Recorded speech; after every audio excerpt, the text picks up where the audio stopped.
મારું નામ ધર્મેશ ભરાડ છે, આ વિસ્તારમાં જ રહું છું. પોઝિટિવ ચેકિંગ છે. અત્યારે તો એવું લાગે છે કે કંઈક પગલાં ભરાશે આવે છે.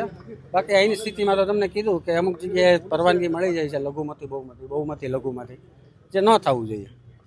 બાકી અત્યારે તો પોઝિટિવિટી લાગે છે.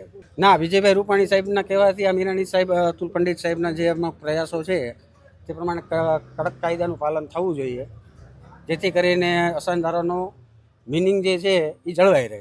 હા, અમુક બાબતમાં થાય છે. હા, એ અગાઉ થઈ ગયા છે. જે રહેવાસીમાં કાંઈ તકલીફ નથી. અમારે જે જૂના બધા જે ભાઈચારાથી તે રહી જ છીએ અમે, તકલીફમાં કાંઈ નથી. પણ જે નવા આવે છે એમાં અમુક ન્યુસન્સ હોય છે, જે અમે કલેક્ટર સાહેબને રજૂઆતમાં લેખિતમાં જાણ કરી છે. જે અમારા ન્યુસન્સ છે કે ભાઈ આ રીતે કઈ રીતે પરવાનગી મળે છે એમ, બરાબર ને. મેઇન તકલીફ તો આ જ છે, પરવાનગી મળી કેમ જાય છે. જેમ આગળ મેં કીધું કે આમાં કોનો શું વાંક છે એ આપણને કાંઈ ખબર નથી પડતી. બાકી પરવાનગી મળી જાય છે એ 100%ની વાત. શું માંગ છે? ચુસ્તપણે પાલન થવું જોઈએ. માંગમાં તો દરેક નાગરિકને એક જ માંગ હોય, ચુસ્તપણે પાલન થવું જોઈએ.